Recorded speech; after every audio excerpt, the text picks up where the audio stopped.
Are you one of the many busy professionals working in offices day in and day out?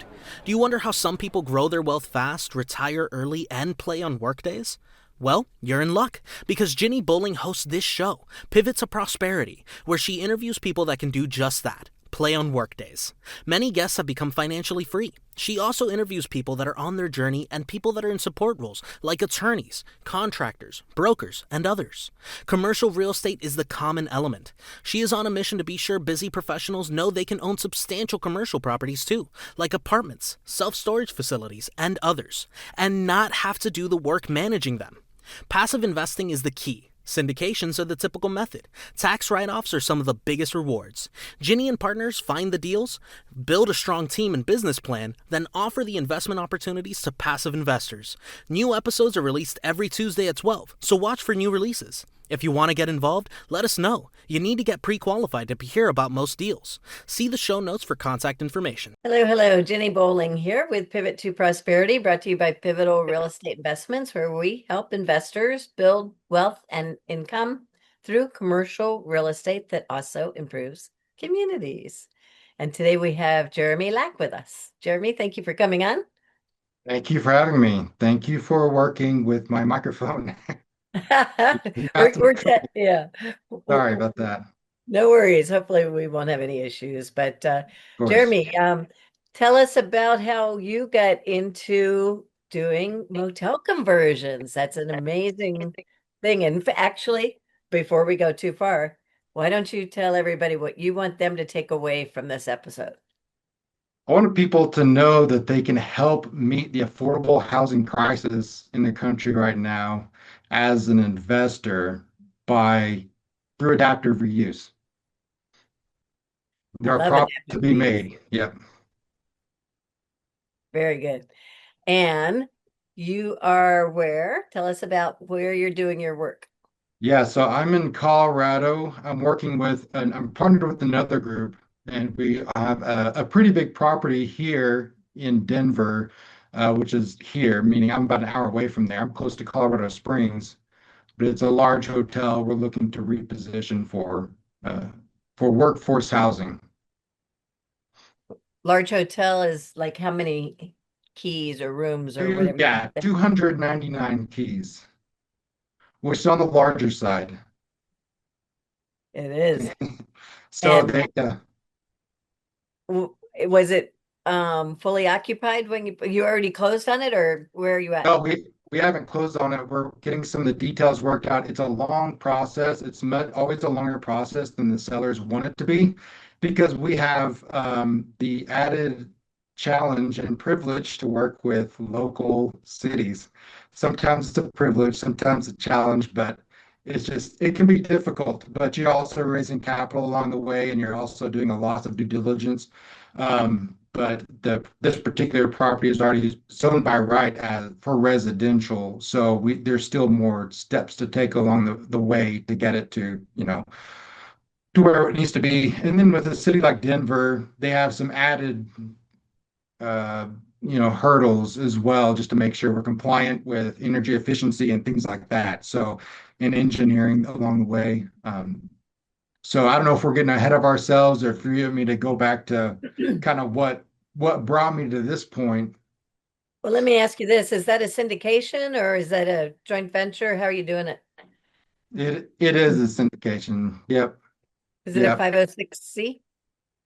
Yes. See. Oh, good. Because otherwise we Yeah. couldn't be talking about it, right? Yeah. Right. Yeah. Okay. Good, good. So when's your closing supposed to be at this point?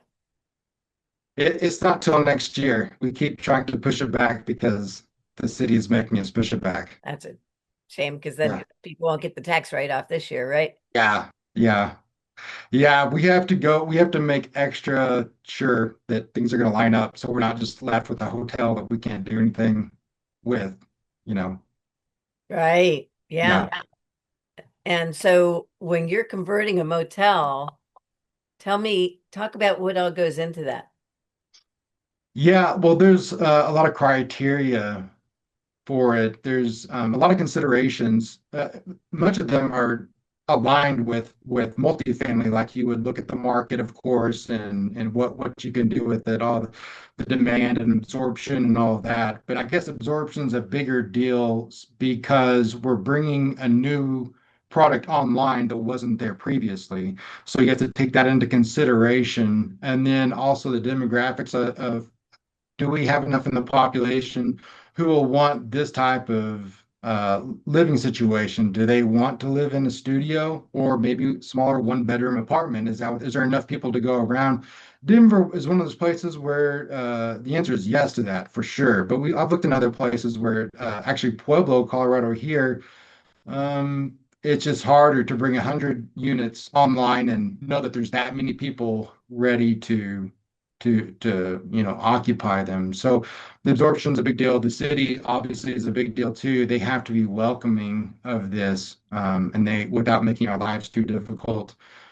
So those are two big considerations. Some added advantages, if it already has a sprinkler system, that's a big deal. That's really helpful, but it can be overcome. Also, are there kitchenettes in place? That's extremely helpful, but that can be overcome as well. We Probably one of the bigger expenses is we have to upgrade the electric in these buildings to accommodate kitchenettes, so we're not overloading the power there. So that's going to be somewhat of a feat on this particular project we're working on, where there's, you know, about 300 rooms that we're working on to bring more power in off the grid. We'll take some work to do that. So there are some problems to be solved, but ultimately with a project like this, doing this strategy, there's a high barrier to entry with a lot of problems added on that you wouldn't have had with just regular multifamily. But at the end of the day, the problems we decided are worth solving, and there's an upside. There is a financial reward to solving more problems. So that's why, to me, the strategy was enticing in the beginning. So originally, I'm from Oklahoma, so I've made many drives back and forth from Oklahoma to Colorado, and you're looking for something to look at along the way. I see these old motels that they're done, they need to be demolished or repositioned. So, and knowing of the housing affordability crisis going on, I thought, man, why can't you just use these as something to live in? There's a lot of people who rent rooms out of someone's house. Why give them the freedom and independence to have their own place, as small as it may be? That may be all many people would want, at least for a time in their life. And so I thought this was my idea, and I felt really smart. So I started looking into it. Turns out it's been a thing for a while. So I was like, well, okay, I'm still gonna go. I still believe in it. So I went. I guess I just went on YouTube and started looking it up, and there was a couple of guys doing it, and they held a little workshop for it. There's maybe 12, 15 people in the room at this little workshop they did in Vegas one weekend, and I was blown away. I was like, this is amazing. Yeah, people are actually doing this stuff. So at least they're trying to. And there at that place, at that workshop, I met a guy. He was one of the presenters. He was an economics in Yeah, he was an economics professor. He's not now. He's doing this full time now. And I reconnected with him later. His name is Alex, and he was 100% sold out on the strategy like I wanted to be. So I just kind of started tagging along with this guy and trying to find out what I can learn from him because he's much smarter than I am with this stuff. And it's been going really well. His company, Hotel Shift, is who I'm working with on this deal in Denver right now. So that's just how I came to be where I am now. So kind of I've been more focused on acquisition just because that's where I am in my part of the journey. And he is already well poised with other partnerships and investors and things. And so we're kind of joining forces to make this deal happen. It'll be a pretty big one once we get it, once we get it all said and done. So how many has he done at this point? Do you know? I believe a handful and more focused in Houston. Houston has no zoning requirements. So that it made sense to get started there. And now he's there in Virginia and a couple other places. Colorado very soon, I hope, as long as everything goes according to plan. But So, to this, what's so exciting about it is that the housing crisis, we just use the word crisis with it when we say housing these days. They're like they're drawn at the hip, and there's no end in sight really for the crisis. So you have to do something outside the box to meet it. You're not going to create materials that are cheaper. You can't bring in labor that's half the price. You have to do something. And so if you have a building already in place, you've already got at very least a shell or something to start with. And now it's already set up. It's already been designed for people to live in it, as opposed to office buildings.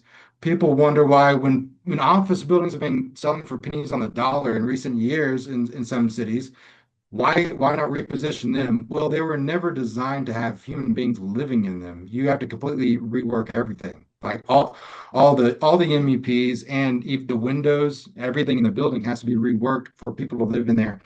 So that's why it's really never made sense unless you get some government subsidies.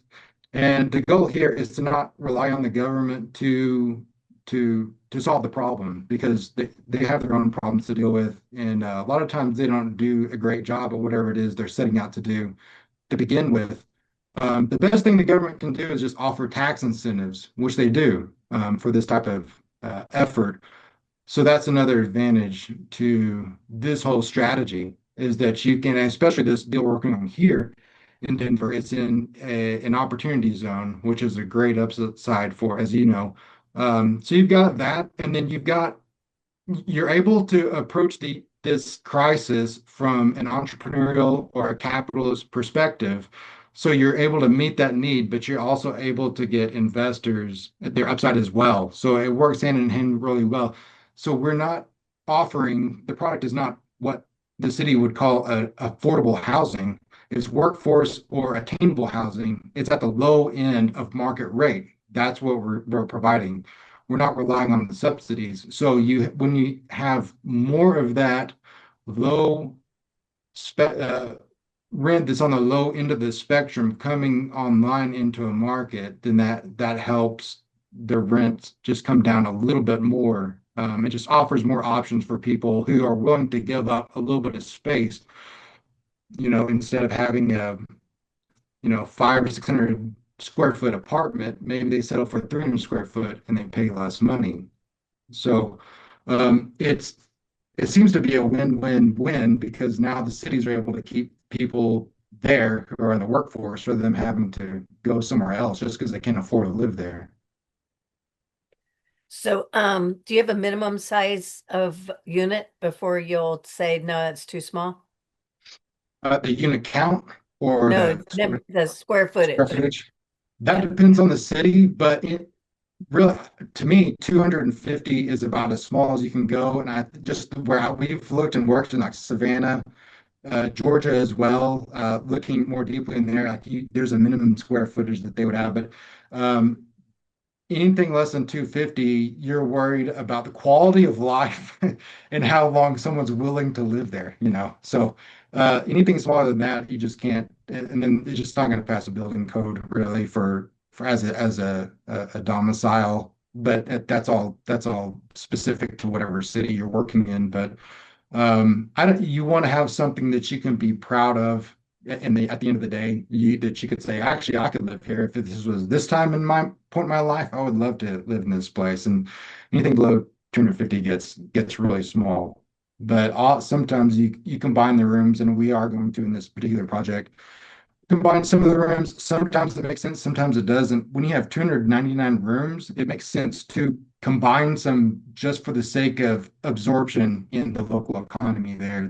That's a safer bet to offer that. And that also kind of bleeds into when you're getting your debt as well, that they want to see a little bit of diversity, that your asset can perform and it's going to fill out all of its units. So having a little bit of a mix there makes sense. So that's a long answer for just saying no less than 250. More is better, No, of that's, course. yeah, you anticipated a couple more questions, of course. So that was, Okay. yeah. And what kind of loans are you able to get for these? Is it on par with a multifamily or do you know? Yeah, they are on par with multifamily. Yep, and they're actually out of Seattle. There is a broker who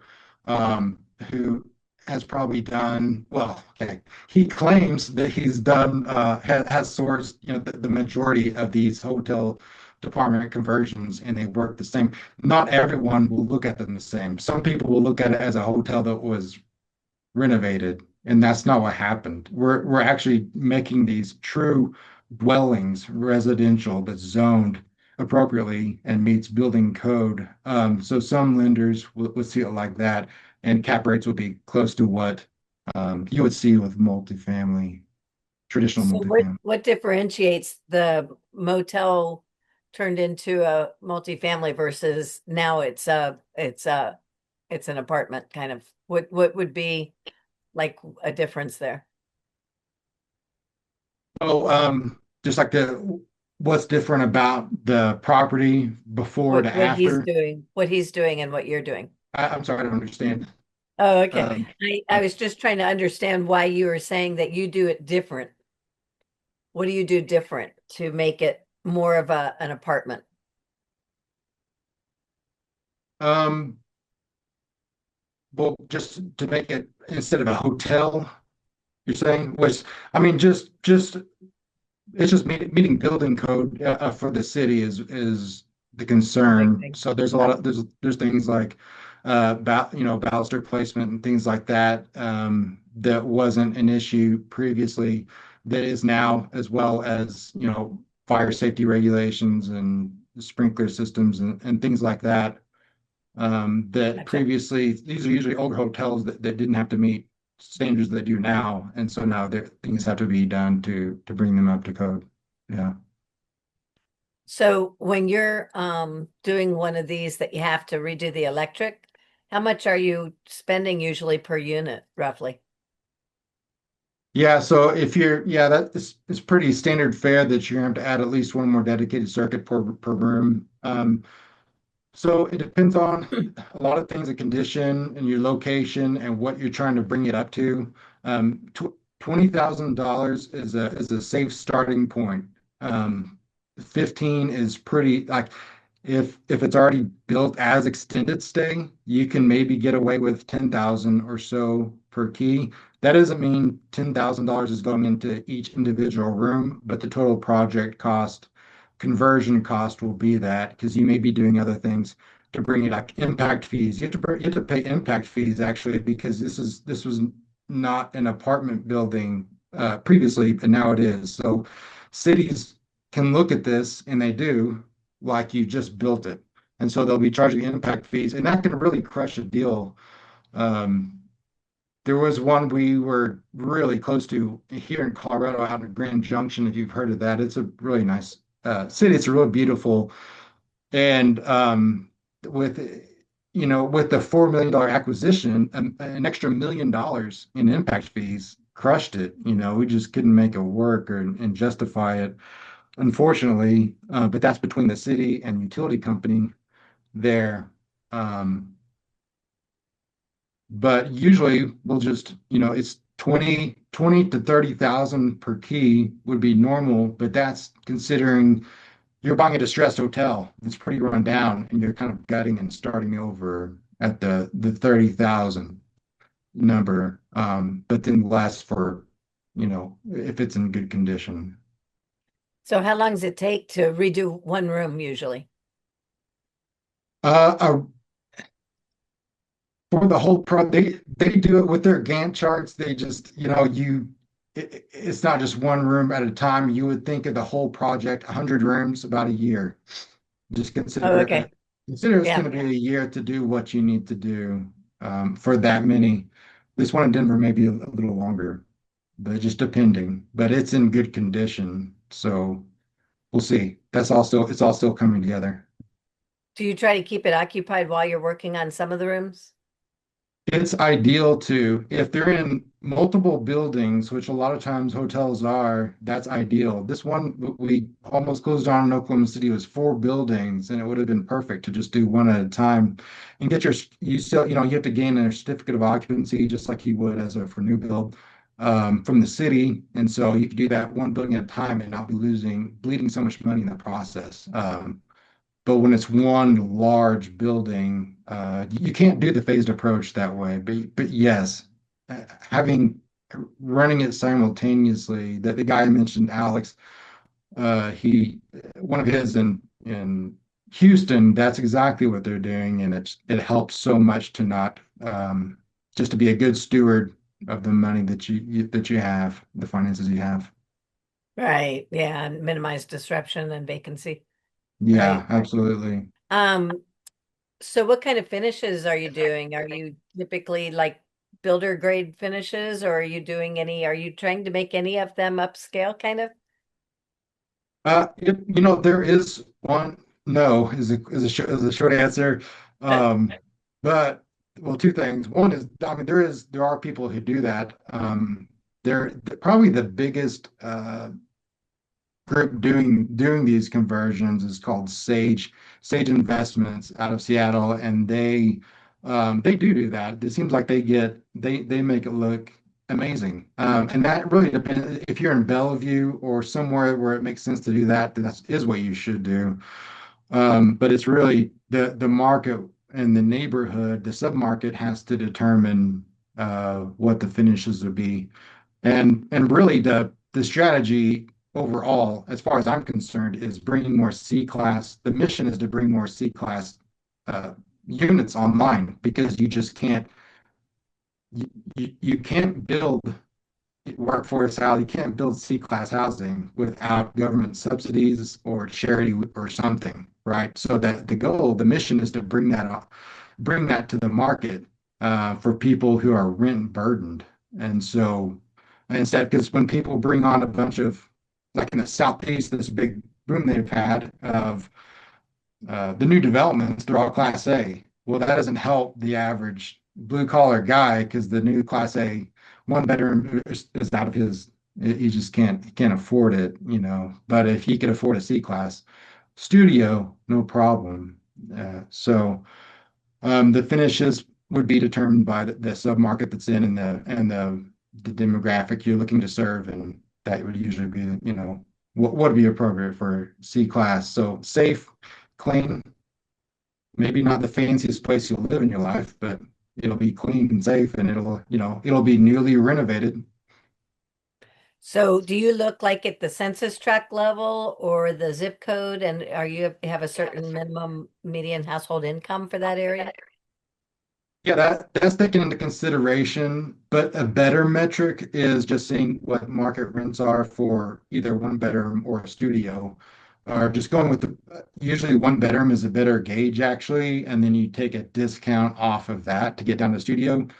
If you were to go on apartments.com or wherever and look up studios, you'll almost always get A-class studios, and that's a whole different different product from what's being offered here, which is C class. So your A class studios that you'll see, it's in a very nice, lots of amenities, and it's going to be more expensive than a one bedroom in a C class. So I'd go to a C class one bedroom and then take a little discount off of that for market rents. So the market rents, to get to your question, discovered that um, really about 750 per month. If the market doesn't support that, it's probably not a good one to be in, as we found in Oklahoma City. The rents are going to be well below that. It's so cheap to live there, but minimum wage is 750 or $7 or something still per hour. So they're just not going to it costs the same to replace a toilet in Oklahoma City as it does in Denver, but you charge, almost twice as much here though for the rent. So Yeah, that around makes sense. 750 $800 per month rent is a threshold really, and it's not really worth it. It's not meat on the bone for everyone to get excited if you go lower than that. Yeah. Yeah. So do you add any amenities at all to these projects? That is the goal, is to add amenities. And so, you know, we would take away the swimming pool. Usually there will be a swimming pool. It seems like it usually needs to be taken away unless it's in a really nice neighborhood and then might make sense. But for this reason, you want amenity space because they're living in such small dwellings. So that makes us realize that the ideal property for us to find the ideal hotel is that like 70s, 80s style, a full service style hotel where they have some ballroom space or meeting space and stuff like that. And that's exactly what we found with this one in Denver. There are basically four huge ballrooms that we can change Mhm. into amenity spaces. Like, one can just be a gym and one can be some sort of spa type, I don't know, whatever we can bring in that would help people or rent out, different office cubicles in part of these spaces so people living there can meet clients down in one of these rooms in the office section and just allows you to put, coffee shops or whatever else in there, but just give some more space for people to spread out and not feel like they're so enclosed. So amenities are great if it's possible. Great. Well, and that changes, of course, your metrics. Your CapEx becomes potentially much bigger, but I think that's really good, and you are serving the community for sure. Um, do you have any cities that have really embraced you all? Um, Oklahoma, Oklahoma City, where it doesn't make sense to. Uh, But that's okay because you know, publicly every city will say, I would love this to happen in our community. They'll all say that publicly when you get going with it, because you have to go pretty deep with this. Um, it's just, and then you still have to back out sometimes. So I've gone somewhat deep a few times now, and you realize along the way, it's like, does the city really want this to happen? Because they put up so much red tape, but they have to do their job correctly and keep everyone safe and accountability. But at the same time, it's like, come on, work work with us here on this. But I, the cities that really need it, they can make it a little easier, I guess is the short answer. Short and honest answer for it. Denver isn't bad so far. We haven't gone full cycle with it yet, but so far it's been pretty good, I'll say. Let me share a little thought I have anyway. Most of my life I've worked in government, Hmm. in eminent domain, granted, but so what we've had to do a lot of times when the city's like, you're not cutting that building and leaving it exposed, right? We don't want to anyway, but if the property owner won't work with us, there's stuff that comes up all the time. What we started doing was we would go to the city at the beginning of a project and find out what they really wanted. What I'm thinking of in your case, because you know, that aside, I also belong to the Florida Redevelopment Association, which is a part of the League of Cities. So every state pretty much has a League of Cities and counties. And I go to their annual conference and I hear what the issues are. And I usually will talk to a lot of them about saying, hey, because they're saying I need housing, I need housing. So I try to tell them how to attract investors. And I try to keep track of what programs they have. But so what I'm saying is if you go to them and ask where their depressed areas are, and if they have any targeted properties, sometimes they've had whole studies done that target certain properties that really need some adaptive reuse. Yeah. And I used to sit next to the engineers that prepared those reports because I've worked for HDR, Ecom, I've worked for GAI, a lot of engineering firms that do these studies for the cities. So I would go in and say, have you had a vision plan done or any kind of long range planning that would show me what you want? And then I read that, for instance, and find out what they're finding in need of. Because a lot of times it's sidewalks and other landscape you might not know about unless you read this stuff. And Oh, so anyway, but you can have a conversation saying, I want to do what you want, but I need some help. And um, what we did, in fact, even was we prepared a resolution for them to pass as a city or a county commission. saying they endorse this affordable housing plan. They want to help either speed up permitting or do this or that. So the city or the commission, the council is endorsing the concept. Nothing in particular, it's the concept only. And then that speaks to the staff. And then it can start migrating in. So if you approach them as a leader, looking to work with other cities and counties wanting to be a leader in this kind of affordable housing conversion, then it might take a different tone, is all I'm saying. Yeah, that's a good point. Yeah. And it's amazing if you, because a lot of times they'll say, oh, you need to really be talking to that person that's in our CRA, Community Redevelopment Association. And then when you get with them, they have money and they might give you grants or something besides the tax incentives. So it just depends on what they have. In Florida, we just passed a bill. Everybody wanted rent control. So at the state level, what ended up happening was we passed some legislation that killed rent control, but instead it gave all these cities the rights to be more creative, and they can create their own tax incentives. And so a lot of them don't even realize they have that. But if you get to the right commissioner or a council member or politician, and they know about it.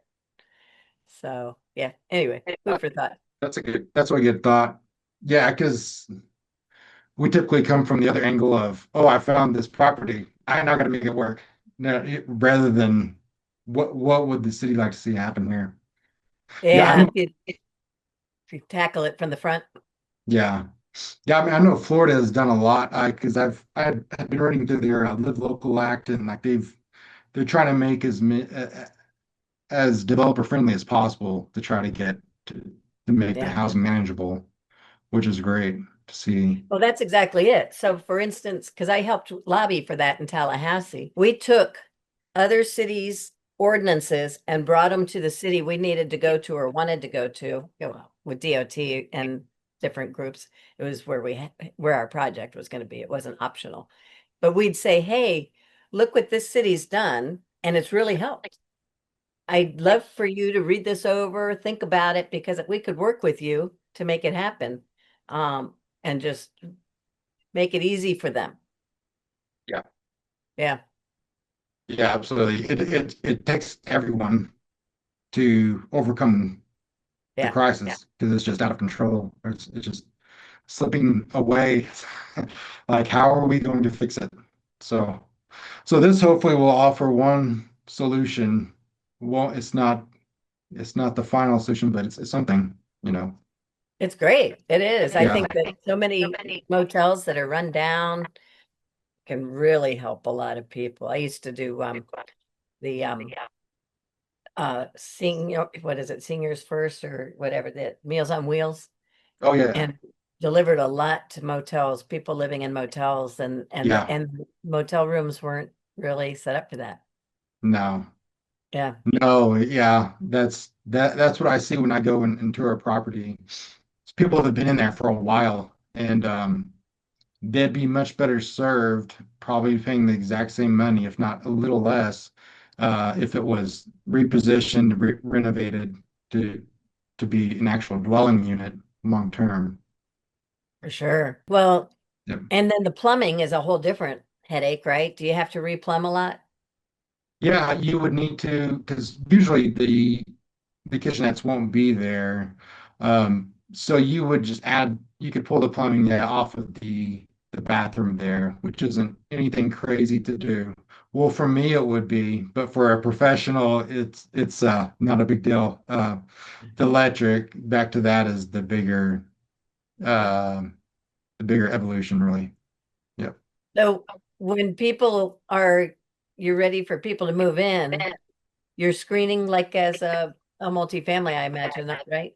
So well, yeah, yeah, and so that's a third party who's a management company doing it. From that point, it's just like normal. It should be just like a regular multifamily. There shouldn't be people know beforehand what our mix is. There's some one bedrooms, it's mostly studios. So, you know, we go from there.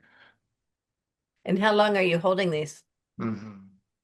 So ideally it'd be about 5 years. Yeah, like from then going forward, it's just like you would do with any other multifamily asset once it, achieves a certain, once it's stabilized and for a few years, then, you're ready to um, either sell. It just depends on who's the controlling people are in the deal, which would not be me in this one, next one here. Right. Or you can Yeah. refinance, right? Yeah, yeah. Well, yeah, and then if you're actually holding a long-term future, refinancing once it's stabilized, what's great about that is for those listening who are in the single-family home space, they know of the BRRRR strategy.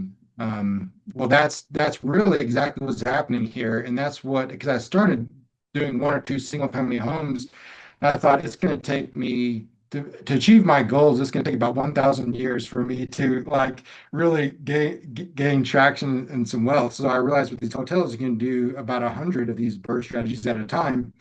Um, and it's the same process. You're buying it, rehabbing, renovating, renting. Uh, did I say that in the right order? Buy, rehab, Buy, rehab, renovate, or rent, refinance, rent it, and that's what it should be. refinance. So Yeah, once you yeah. do that, yeah, the turnaround time isn't that well, it does take longer than the house, but investors don't have to wait 5 years to see any of their money. So if we're turning this around within a year, and get at least up, once we can refinance, so we need to have it 90% occupied for 90 days. At that time, then you could refinance.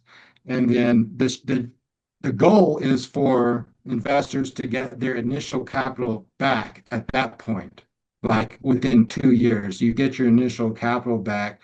That's the goal. Even if you got 90% of it back, and then after that, everything coming to you is all your upside. That to me is something that may be enticing because you're not having to wait, you're not crossing your fingers for 5 or 7 years, right? You can get your capital to move elsewhere within a couple of years, and then your upside just is coming in after that. So something to consider. So is there any particular hotel brands you gravitate to? Yeah, just in my experience, and maybe it's because there's things called PIPs, property improvement plans. They come up like every 5 or so years, they or 10 years, they have to put a lot of capital into improving the brand or improving their property to keep it up to brand standards. So it seems like Days Inn has been experiencing that, and so the owners they can't pay for them. So now they're barely profitable to begin with, and now they're just going to get crushed with these improvement plans. So I've seen some days in that would be good candidates because it's always ready just to be out. And then for whatever reason, ABVI, America's Best, what's that stand for? America's Best Value in, that seems to be good. So it's those economy brands typically. Of course, that's a little different right now for what we're dealing with in Denver. It's the Holiday Inn. Um, there is an older airport here in Denver, and once the new airport further out from the city, the EIA, once that was built, the old airport had the big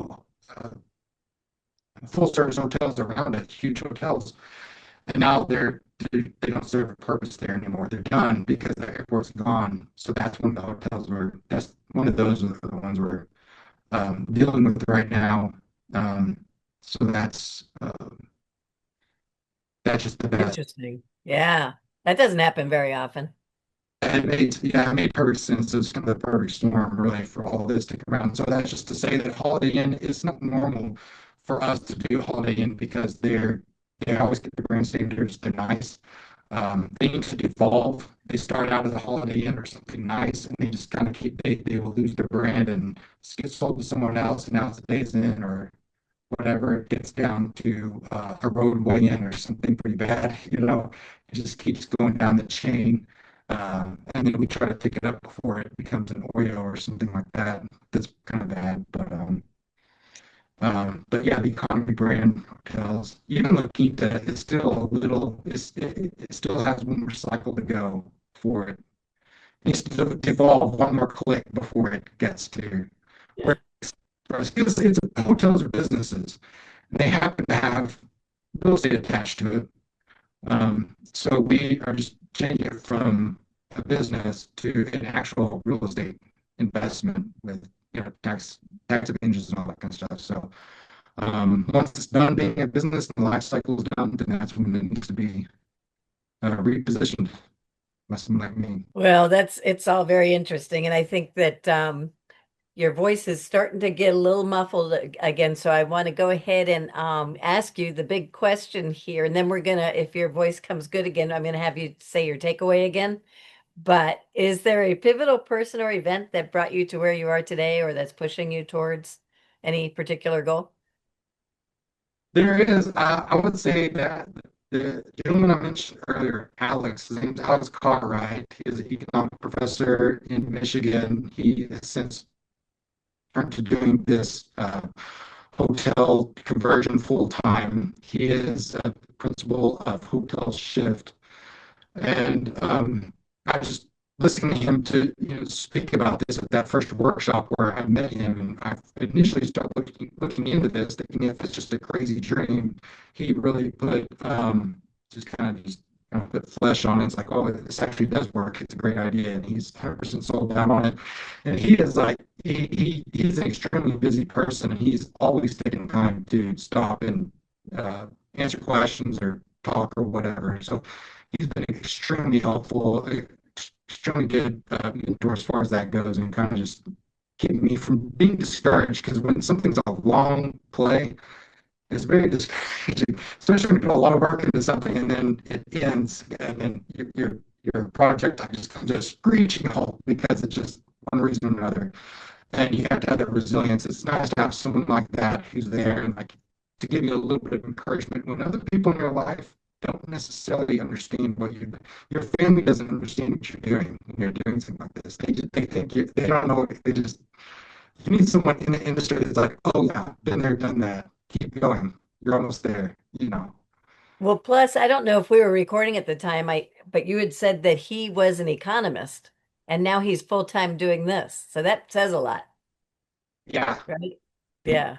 doing both, and he just switched to doing this, and yeah, it helps to have that perspective as well, for sure. Yeah, he knows where to get the data for sure. Yeah, yeah, he does. Well, good. Okay. Well, so you've nominated him as a pivotal person, so we'll figure out who's going to let him know. And if he comes on the show, then he will get touted as a pivotal person and get one of our lapel pins. And that's wonderful. I think it's really important that you are recognizing that he's really been a pivotal person to you. And so thank you for doing that. And so why don't you give us all your takeaway one more time here? Okay, I've been working on this because I've been listening to Donald Miller. You heard of him? Donald, he does Donald Pillar? story brand. He's big into marketing. He has a thing called story brand. So I've been trying to work on my one-liner pitch. So sorry, Donald, if I butcher this, but I've been working on it. But my one-liner is that I align investor returns with workforce housing creation by turning distressed hotels into profitable apartments. That's my one-liner pitch. All right. Good. Well, I appreciate you coming on the show, and we want you to go ahead and give people your contact information. We'll put it in the show notes too, but for those that are only listening, please go ahead and spell or say it slowly. Yeah, you can find me on LinkedIn. Just look at my name. But also, the website would be transcendliving.today. And then my email there would be jeremy at transcendliving.today. All right. And as far as Facebook and that, are you there too? No, I really don't do too much Okay. now. Yeah. All right. I need to get busy on Instagram too, though. But just LinkedIn, the website for now. All right. Well, very good. Thank you for coming on the show, and I hope that you'll get some calls and some interaction from it. And I appreciate. I'm going to stay in touch with you too, and so we'll be putting those show notes out there, and you'll probably get aired in a week or two, maybe three. Um, so thank you again. I appreciate it. Good.